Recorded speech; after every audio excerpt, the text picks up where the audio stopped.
Hi there, my name is Leah. Welcome to my channel, Dirty Little Literate, where I like to talk about books that are weird, disturbing, bizarre, disgusting, etc., what have you. And today I am going to be talking about a book by Alissa Nutting. Now, Alissa Nutting is the author who wrote Tampa. If you're not familiar with it, it is a fascinatingly terrifying, weird, uncomfy, yet car crash you can't look away from kind of book about a hot sex offender teacher. And so this is another book she's written. It is called Unclean Jobs for Women and Girls. And I was really fascinated to read another book by this author because I know a lot of people really had a problem with the book Tampa, and given that it's from this perspective of this sex offender PDF file teacher in such a way where you're like, there's no way the author doesn't have these thoughts if she was able to create these thoughts for this book. I think a lot of people felt that, and so thought, maybe this is how she is and she's this problematic person, which I know we are all capable of understanding that authors can certainly write about things that they themselves are not feeling and experiencing. I think a lot of authors are capable of having a lot of empathy in order to understand what it might be like to be somebody else. But I was just really curious because I was like, I don't think that Tampa and what that subject matter is, I don't think that that's going to be all there is to this author. I did think she had a really funny sense of humor, which sounds weird based on what the subject matter is, but it's the way she writes that is kind of insane in just a weirdly kind of fun way. But anyway, so I decided to read this book, and this is a book of short stories. And I think that my prognosis is that I don't think Alissa Nutting's preference for uncomfy content is specific to the sex offender variety that we get with Tampa. I think she just loves to write those itchy, uncomfy feeling type of books and stories, because let me tell you, this book of short stories, every single one of them is so unhinged. If you've ever watched any of my other videos that I've covered of books that are compilations of short stories, a common criticism that I have is that I often feel like short stories leave you wanting more, not in a good way of oh, that was so great, I'm sad it ended, but in a way of where it just feels like I just didn't really get the satisfaction of, feeling fulfilled by the story. It feels like there's something missing, or I'm just not getting answers that I wanted. And I will say that I don't feel that that was the case with this book. I really liked this one. I thought the stories were just wild and weird and gross and fun. And what I think she did a great job of is some of these stories, they are truly only a couple pages, and even so, I felt like they all did what she intended for them to do, and it didn't take her a long time to accomplish that. So, props to her. So I'm gonna go over these different short stories. Some of them are so short that there's not too much to them in terms of the descriptions that I can give you, but let me give you a little rundown of each of them. Okay, getting started. The first story is called Dinner. This is certainly an interesting tone with which the book begins. So there is a group of strangers that are all in a boiling pot of water, and it seems that they are being boiled for soup. There's some sort of human soup that's going to be created, but whoever is making this soup is taking the individual people out of the soup water one by one to, I guess, kill them in a way that is not, just an efficient, let's get you into soup sort of way, but in a let's torture you and make torture human soup kind of way. So the main character in this story is definitely trying to make the best of a bummer situation.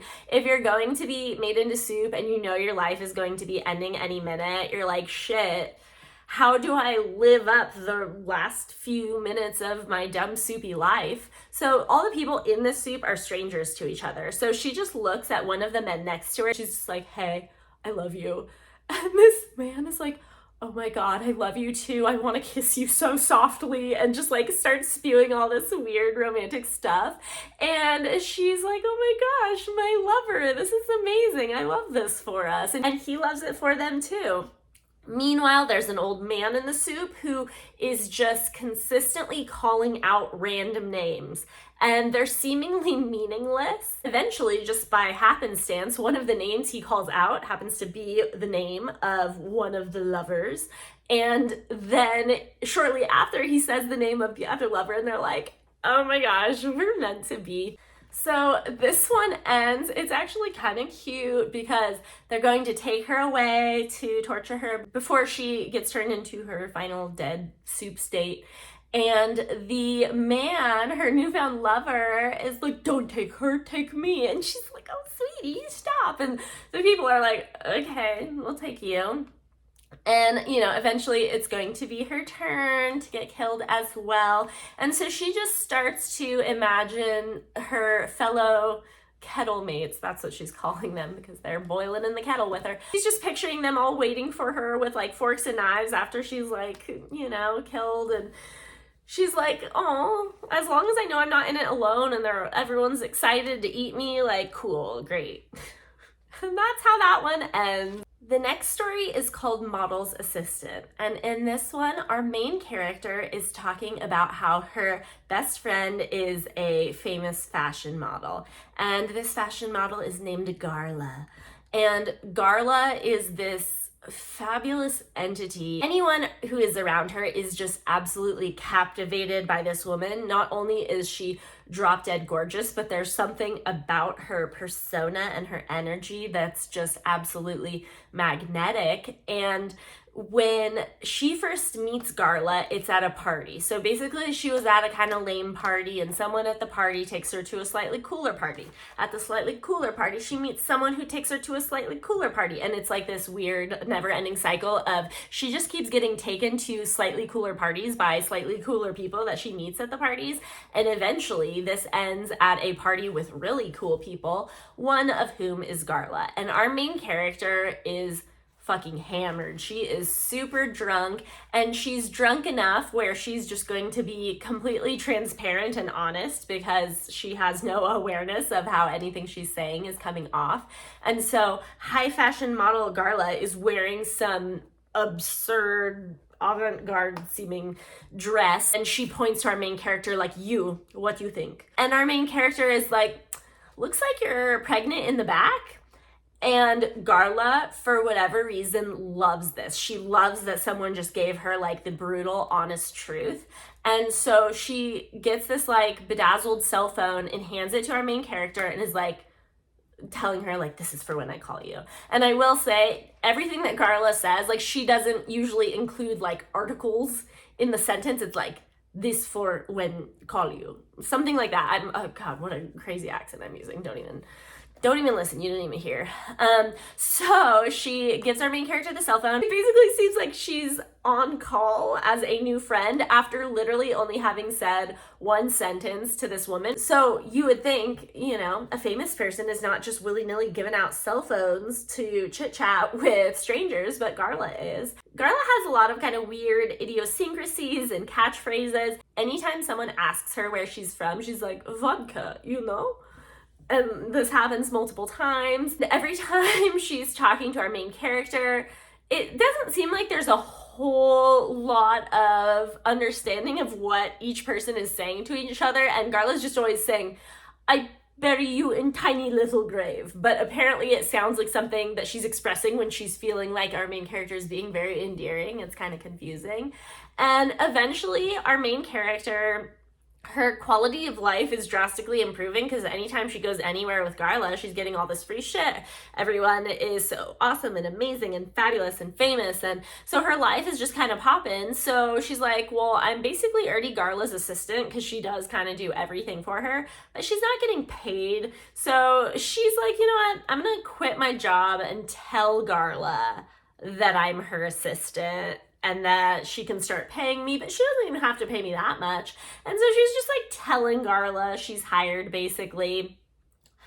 She's often getting drunk and kind of making a fool of herself. She doesn't hear from Garla for a long time after she quits her job, and she starts spiraling, and how could Garla do this to her? And yet also everything Garla does is amazing and perfect. Towards the end of the story, she is in a drunken state, causing a lot of shenanigans, calling Garla. Garla's telling her she's gonna put her in a tiny little coffin and get someone to drive her home while she's drunk. And I will say this story is definitely not like really plot driven, and it's not like you're waiting for the different events to unfold. It's more just like the dynamic and the energy of the story. As I'm describing it, I'm like, okay, it sounds a little weird as I'm relaying it to you. It doesn't sound like that fascinating, but there's something about the vibe between them that I liked. Like, it was just like a cute, fun one, I think. The next story is called Porn Star, and this is an interesting one. Some of these stories take place in the future,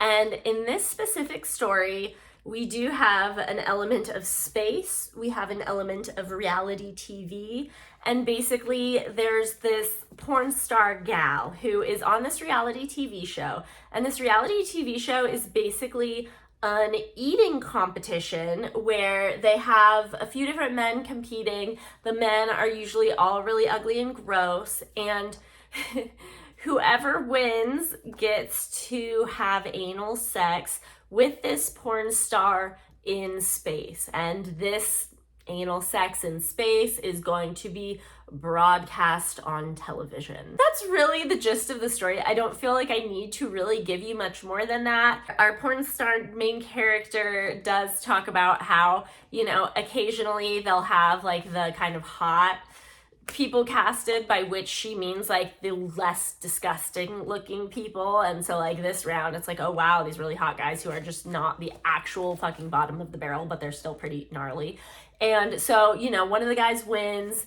They go to space, they're going to have anal sex, and I guess it's just seeming really technical and not that sexual. It's almost feeling instructional, how she's like guiding him to get from point A to point B, and the production crew's kind of like, They're feeling like this wasn't quite the vibe they were going for, but I think this story was just fun, just based on the premise alone. It's a weird concept, and so yeah, this is a cute little story. The next story is honestly like a page long, and it is a woman who stole a panda from the zoo because it looked soft and furry, and she loves this panda, and she is caught with the panda, and they take the panda back.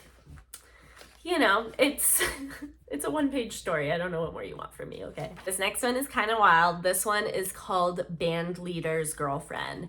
And so we have our main character who is dating the lead singer of a band. His name is CT, and his band is called Wolf Rainbow. CT stands for copper tone because he is into the rays of the sun. Like, that's just the thing he likes. He's just into that. This man is bonkers.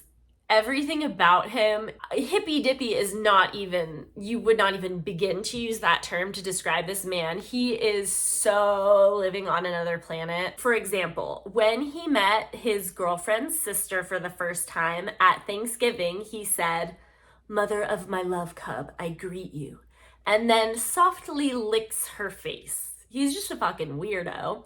And she also mentions his weird nightly rituals, which, what does she say? They are not exclusionary of nudity and spiritual vision accelerators for communication with the Worm Eternal. Capital W, capital E, and Worm Eternal. I guess they kind of worship some weird hypothetical worm that has a lot of cosmic significance that's always giving them these various signs. This dude, CT, he is constantly wandering about, taking shits everywhere in public while being completely naked. It seems that the paparazzi eat up everything this man does because it is so unhinged. It sounds like his girlfriend was not always unhinged, but once she met him, she really went off the deep end. Like, it's definitely culty, for sure. Very culty. And her sister, who basically kind of raised her because I think their mom died when they were really young, her sister, who is also, significantly older, is very concerned about her. She's constantly calling and she'll be like crying on the phone with her, just being like, why are you doing this? Because she's mortified because she's constantly seeing her sister on the news. The paparazzi have filmed her and her boyfriend having sex like on a hotel balcony for an absurdly long length of time. It's just everywhere, all over the news, so she's getting a lot of shit for it. And our main character responds with, sis, if I want to ingest the most powerful hallucinogen the worm eternal has provided to earthlings and copulate with my soulmate beneath the desert stars, that is my business and my right. So basically, at a certain point, her sister's just had enough and she's not going to deal with this shit anymore. The reason her sister has been calling her is her sister has some health issues, and our main character wasn't really aware of this. She has been needing money from her sister to cover the cost of her medical expenses. I guess after her mother died, her estate left a lot of money, and our main character has a lot of that money that the sister is now in need of due to these health issues. And so she's like, you know what? I don't even care. I don't even want you in my life anymore. I just need this money because I'm ill. And so I'm going to find you and I need you to sign something that's just going to give me a bunch of mom's estate. And, our little wormy main character, she's like, whatever. Like, I don't think she's that concerned about money, to be honest. And so her sister is trying to track her down.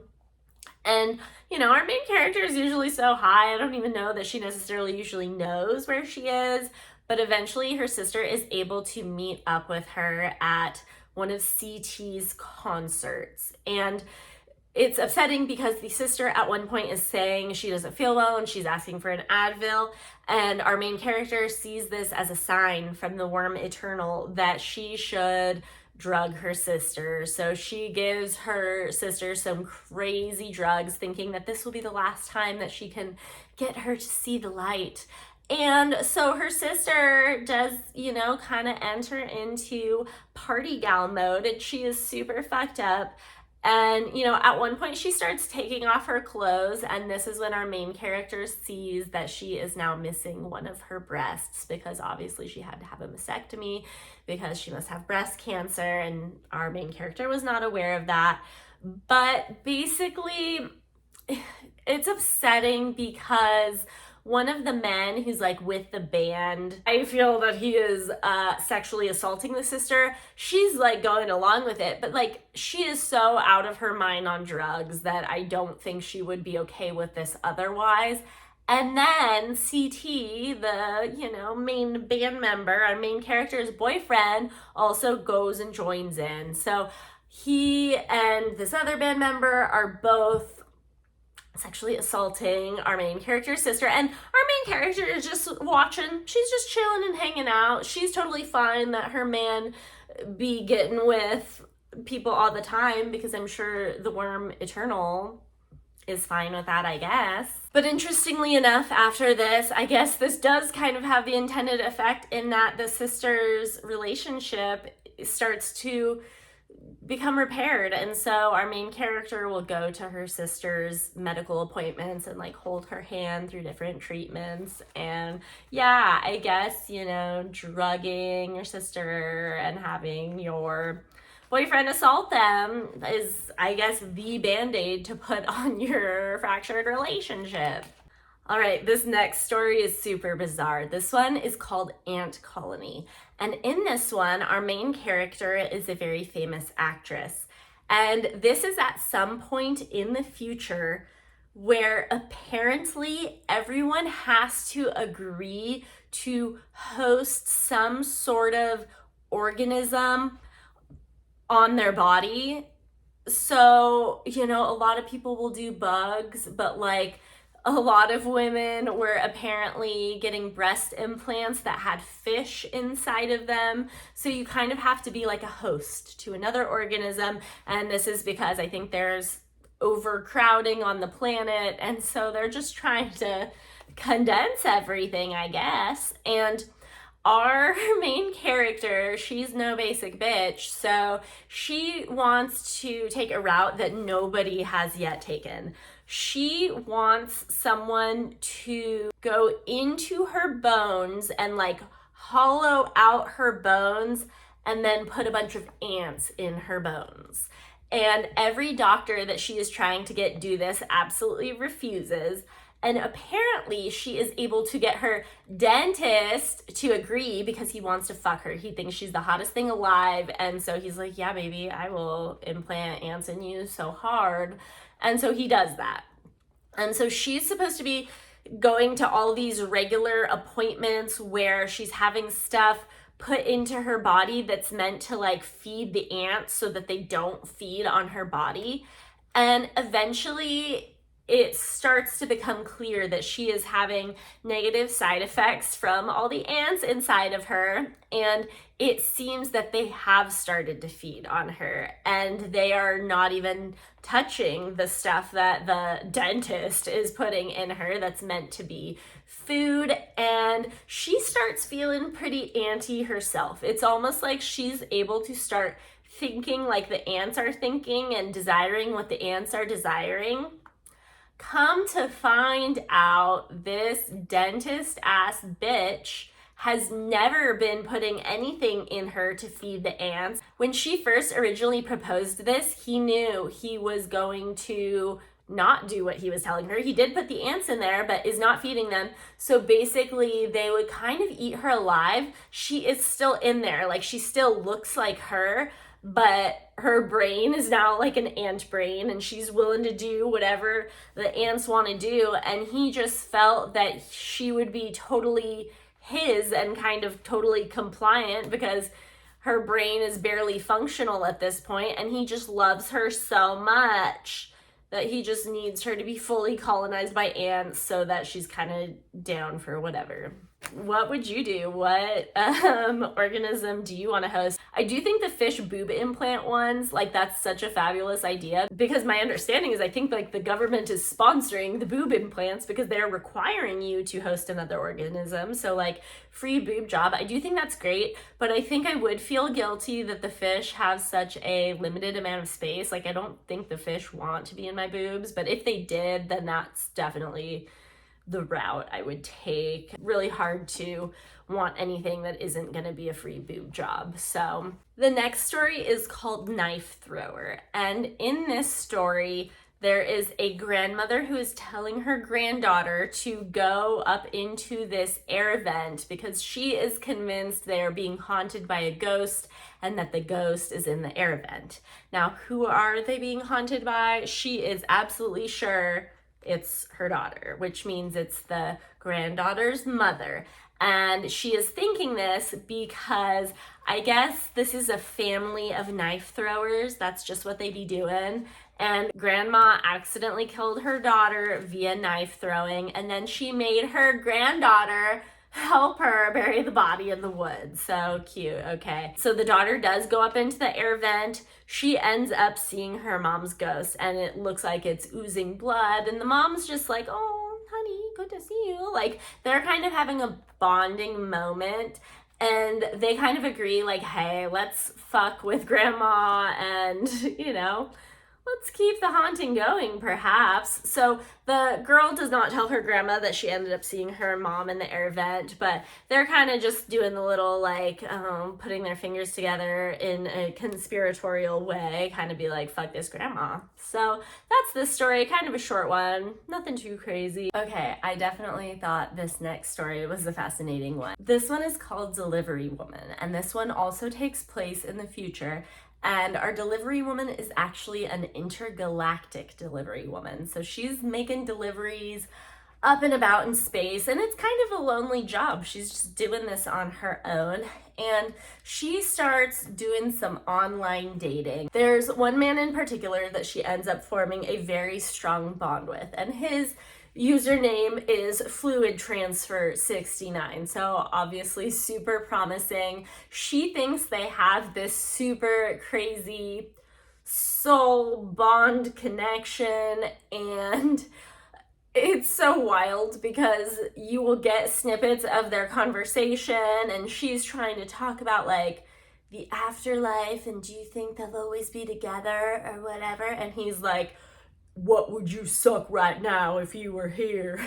So he's disgusting and horrible. She thinks he's her fucking soulmate. Now, they've never seen each other before. She doesn't even know what he looks like, but she's adamant that when they meet, she's gonna totally be into it because she just loves him so much. So one thing that is very, very interesting about the happenings of the future in this specific story is, let's say you are a naughty little criminal and you need to go to prison for a lengthy stay. You are basically put in this little pod and you're frozen. So you're not sent to prison, you're just frozen, and they'll be like, your sentence is being frozen for 200 years. And eventually you will be unfrozen.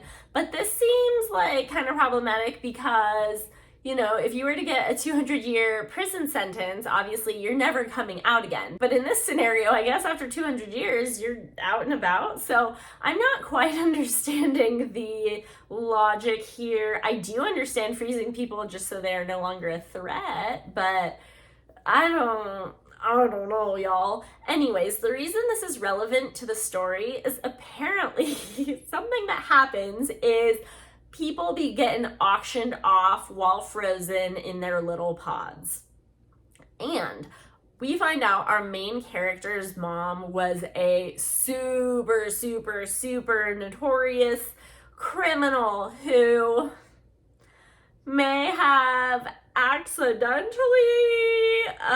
murdered a bunch of toddlers. Like, she's just pew, pew, pew, lots of guns, drugs, violence, and there's a daycare and she's just going off, and it was somehow like a drug handoff type situation that went bad. So crazy. I think she was using a daycare to try to transport drugs. I don't know what the hell is happening, y'all, but she was doing a bunch of crazy shit. This was not like her only crime. I don't think you usually start with murdering a bunch of babies, but she is a super violent woman who, when her daughter did know her, which was not that much of her life, her mom was not a good mom. Her mom was horrible to her as well. And so she's really wanting to repair this relationship. And so she decides to bid on her mom in a frozen pod auction. And she does win. And apparently these pods are actually not that hard to hack into and open.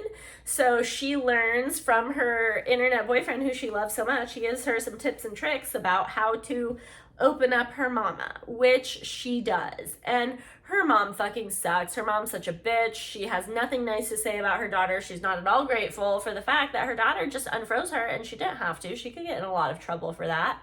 And, you know, she's trying to make peace with her mom, and it's just not working. Her mom ends up stabbing her, and our main character is so worried that her boyfriend Brady, Fluid Transfer 69, is gonna think that she's abandoned him because she's like no longer interested. So as she's dying, she's trying to go over to her computer to be like, yeah, I love you, whatever. And then she finds out from her mom that Brady is not even his name. This man is a man who knew her mom before she went to prison, or before she was frozen rather, and they made a plan that he would become close with her daughter, help her daughter learn how to open these pods so she could get unfrozen and they could run off together. He was never interested in her daughter, even though he was constantly spewing a lot of wild sexual shit at her via, you know, these emails back and forth. And so yeah, her mom murders her as a little thank you for you know, helping her. But oh wait, she's not murdered. She's only been stabbed, and then her mom pushes her into the pod and freezes her. So she's not even gonna bleed out. She's just gonna be frozen. And as like a final fuck you to her mom, I guess all I have control over is whatever face I make as I get frozen. So I'm gonna stick out my tongue at my mom. So yeah, that's what she does. The next one is called Corpse Smoker. This one is about a man who works at a funeral home, and he likes to smoke the hair of corpses. Apparently, it gives a very, very crazy high. He claims that when he does this, the corpse's memories flood into his brain, which was crazy. So he be doing this all the time.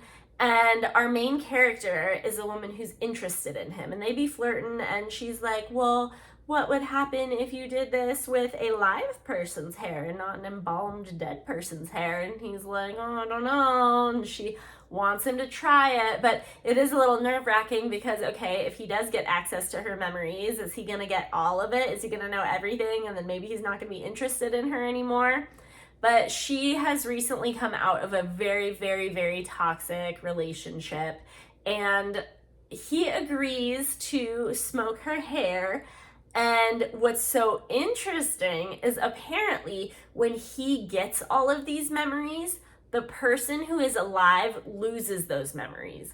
But it's not that she loses all her memories. He basically takes these bad memories of her relationship with her ex and removes them from her, while this means he has access to all these memories as if they're his own. And it's actually kind of cute because once he realizes like what a negative relationship this was, he's really feeling for her and what she's gone through. And then he's like, you know, because I've seen this, like, I know what not to do, but I also want to let you know from all the other memories I've seen, I also do know what to do in terms of being a romantic, suave guy. And so he just wants to treat her right, you know, because he knows how, because he's smoked all those corpses and has all that romantic material to work off of. So that's a cute little one. The next story is called Cat Owner. This one's definitely an unhinged one. The woman in this story seems to be someone that people generally do not want to have sex with. And this is a person who really wants somebody to have sex with her. One major obstacle, aside from the fact that I think she's just personality-wise unhinged and apparently also just not very attractive, she has this cat named Baxter who's morbidly obese and so fucking aggressive. And Baxter is not about to let anyone have sex with her. So he's like, I think, what, almost 30 pounds. And anytime she tries to have sex, the cat will find a way to get onto the bed and will start foaming at the mouth and biting them to get them to stop having sex. And he does this every time. He's just not having it. This is such an aggressive cat who kind of almost seems like maybe even he has rabies, who knows. And she's just so ready for someone to fall in love with her, and it just keeps not happening. And the dudes are just like not impressed by her, so she's getting kind of desperate. So it ends up being to the point where she orders pizza and she asks them if they can deliver it directly to her bedside, and eventually they agree because she's so persistent. But she's hoping that if she's like showing her titties when they go to deliver the pizza right at her bed, that, you know, they'll just fall onto her crotch, I guess. That doesn't happen. The person doesn't even make her pay because they're trying to get out of there so fast because she's so fucking scary. And then her and her cat share the pizza. This one was so crazy. Oh, what a good one. Our next story is called Teenager, and this is about a teenage girl who finds out that she is pregnant with her boyfriend's baby.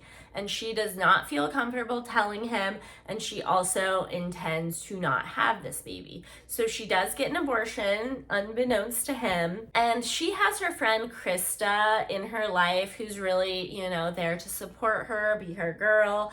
And Krista is known for, I guess at school, she sells videos to like other younger girls of her giving blowjobs so they can get all the tips and tricks and techniques so they know how to administer a blowjob. So, you know, Krista, what a creative budding businesswoman we have here. So Krista's the main homie, and after our main character gets an abortion, she does end up telling her boyfriend, and I think she kind of wanted to tell him after the fact so he didn't have to feel like the responsibility was on his shoulders to decide what to do. and he is mortified that she did this, and he's like, you killed my baby, whatever. And so he's not feeling it, and he does not want to be her boyfriend anymore. And I guess part of it is also like he's religious, whatever. So obviously, you know, as a holier than thou type guy, he ends up going off and shagging and getting with our main character's best friend, Krista. So I'm sure his dong is gonna be in the future fellatio tip videos. So that's a bummer one, boo. So the next one is called Ice Melter, and this one is a weird one about a woman who is hired to stand next to ice sculptures at gay pool parties. That is literally what this job is. And the current party that she is going to be attending in her role is a heroin chic type event where the ice sculpture is a syringe, which is just so many levels of unhinged. And she is very offended by this because she is a diabetic and she needs to use syringes for insulin, and she just doesn't appreciate this. So she starts kind of voicing all her concerns to all the patrons, and her whole thing is like she's supposed to be giving them like ice from the ice sculpture for their drinks throughout the party. And I guess this is the first party at which like somebody offers her a drink, and then she really be going in on the drinks. She's getting more and more riled up as she drinks, and apparently the reason they hired her for this job is because like she's not that attractive, but she's not ugly either. She's just so neutral looking that it's almost like nobody's even gonna really notice her by the ice sculpture, so they can still pay attention to the ice sculpture but also be served ice. And so while she's there, she's used to feeling invisible, and there is some man there that humors conversation with her for a little bit, and she just seems so lonely and sad that I guess she wants to kiss him, and he's willing to kiss her just to like humor her, but he's like, but no, I'm definitely gay. And she's like, oh, okay. At one point she decides to hug this ice sculpture, and she ends up having her skin adhered to it. So it's this whole process of trying to get her unstuck from the ice sculpture, and then she gets fired because I guess there were a lot of complaints about her at this party, because I guess she sucks at being an ice sculpture, ice server at a gay pool party.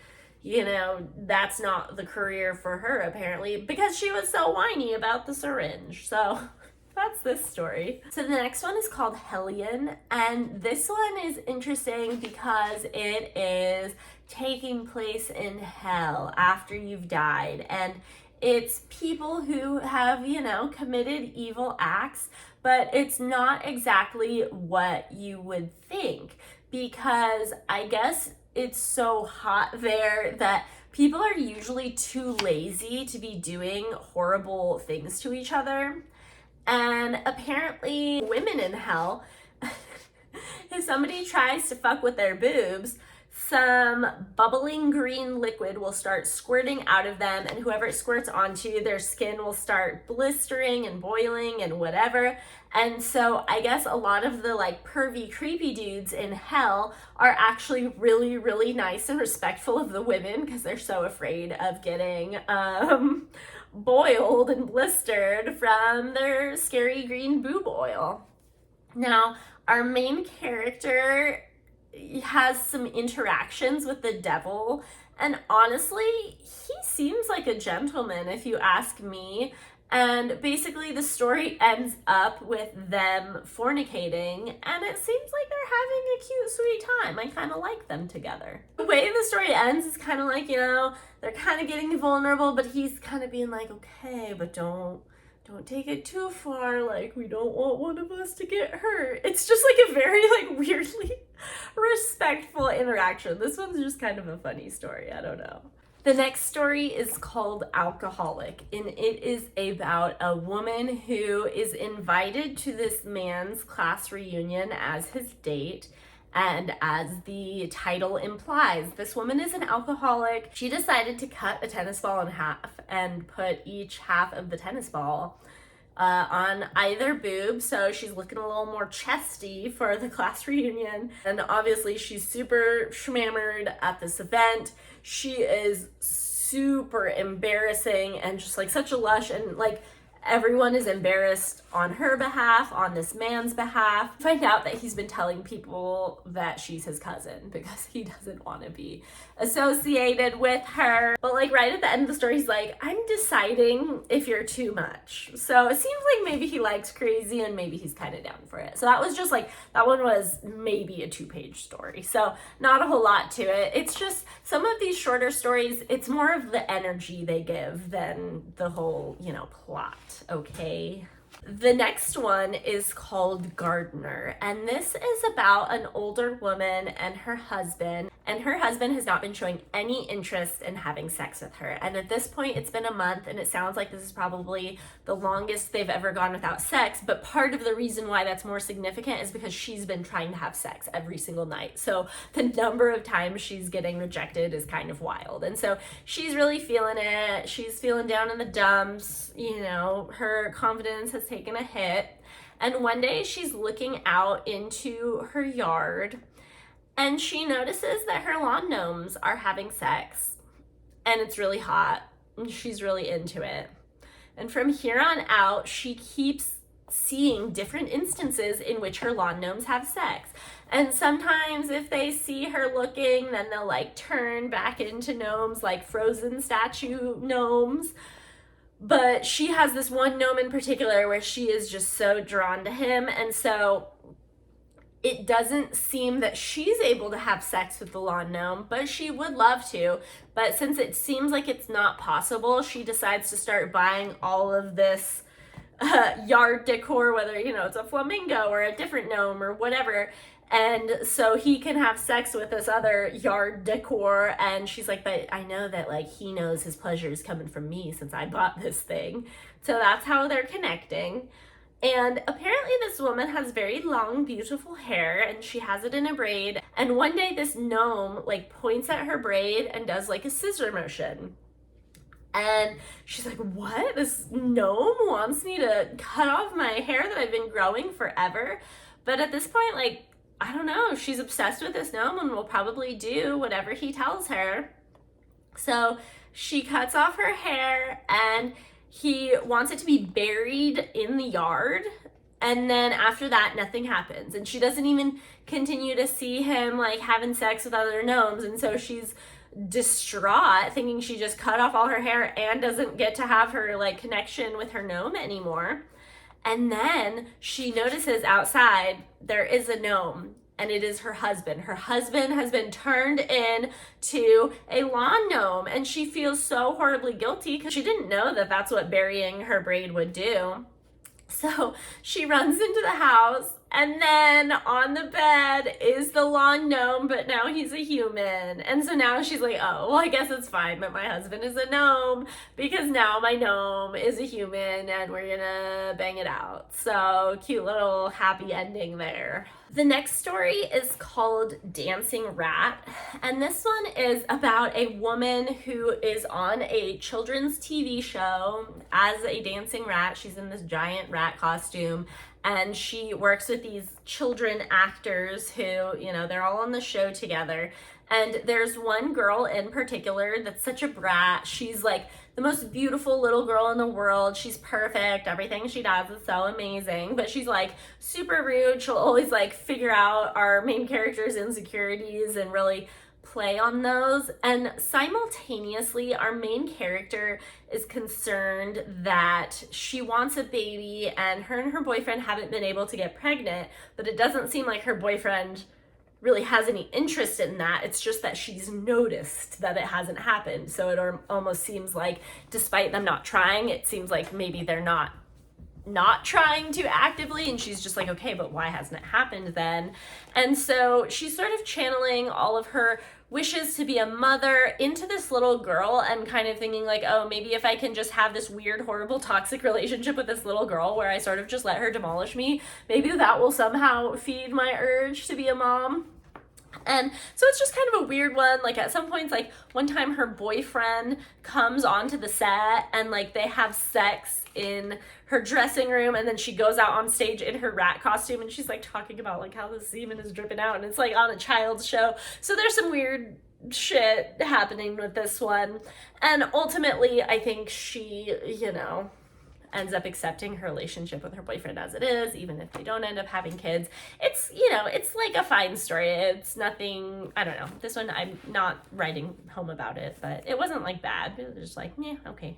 Okay, I think this next story, this is kind of a sad one, and I feel like this could potentially be triggering for people. And I feel like I also didn't think to give any trigger warnings for any of the stories, so oops.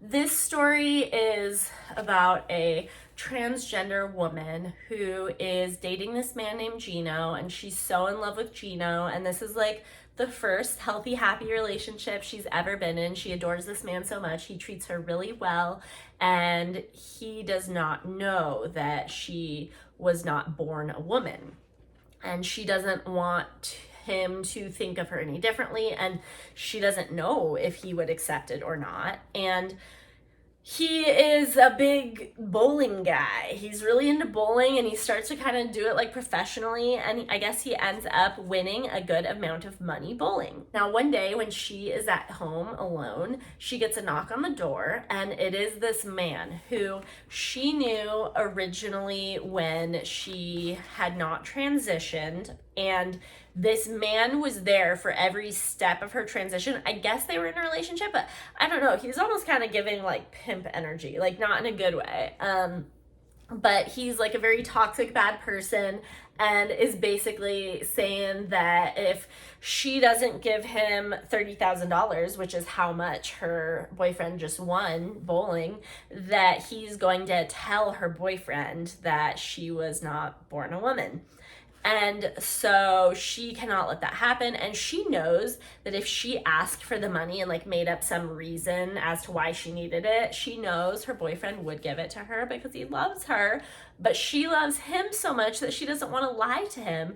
So she's trying to do anything she can to like make money, but like she's only paying this off little by little. And the guy is like, absolutely not. This is not enough. This is not going to fly. You better give me the rest, or it's going to happen.